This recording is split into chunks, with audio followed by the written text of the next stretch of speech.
Assalamualaikum dan salam sejahtera. Nama saya Muhammad Fikrul Sazmi dan rakan-rakan saya Muhammad Asyar Rifki dan Ahmad Darus.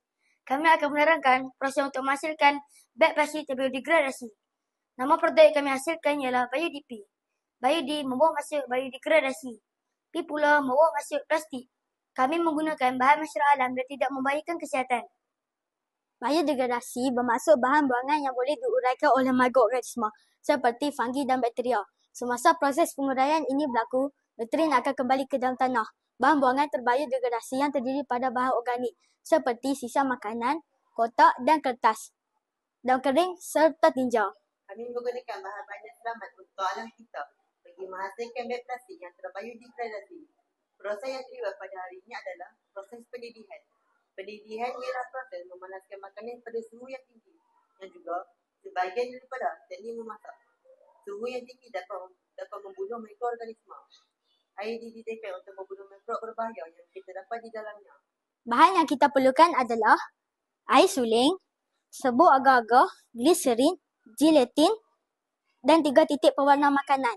Alatan yang kita perlukan adalah penimbang digital, dulang, spatula, sendok, tungku kaki 3, kasar dawar, penunuh basin dan pemetik api. Sebelum memulakan proses, kita perlu mematuhi beberapa peraturan keselamatan. Yang pertama, memakai kod mamal. Dan yang kedua, memakai kacamata keselamatan. Langkah pertama, masukkan serbuk agar-agar ke dalam bikar yang mengandungi air suling.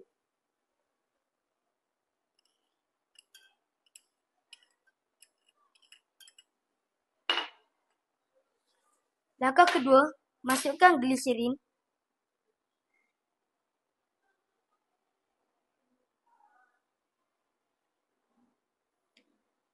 Gelatin.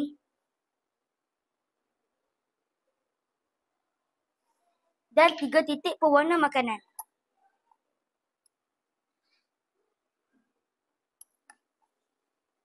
Nyalakan api penunuh basin.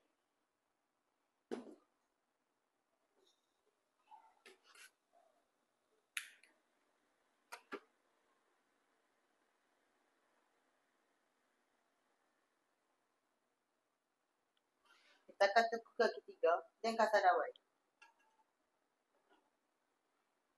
Letakkan bikar ini ke atas kasar dawai. Lakukan pemanasan. Aduk secara perlahan-lahan sehingga ia larut sepenuhnya. Awas, larutan ini panas.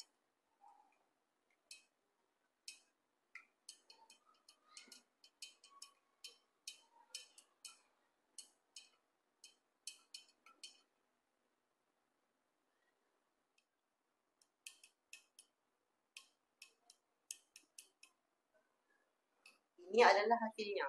Masukkan larutan ini ke dalam dulang.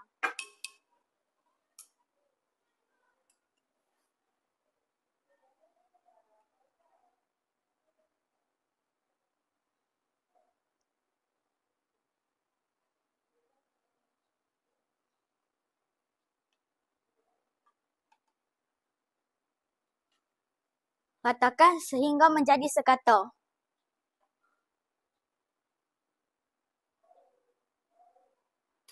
Keringkan larutan ini selama 3 hari di tempat yang mempunyai aliran angin yang baik. Ini adalah hasilnya selepas 3 hari. Ini ialah produk yang telah kami hasilkan. Mari kita cuba. Ini adalah beg plastik yang telah dikeringkan selama 3 hari. Jika beg plastik ini ditarik, tidak mudah goyah. Langkah pertama, potong setiap sisi plastik supaya lebih kemas. Potong plastik ini untuk dijadikan tali pemegang beg.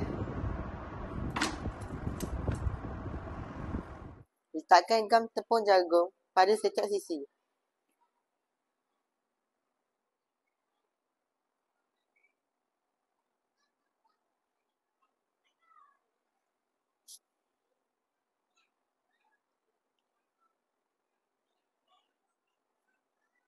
Tunggu hingga gam ini kering dan ia siap untuk digunakan.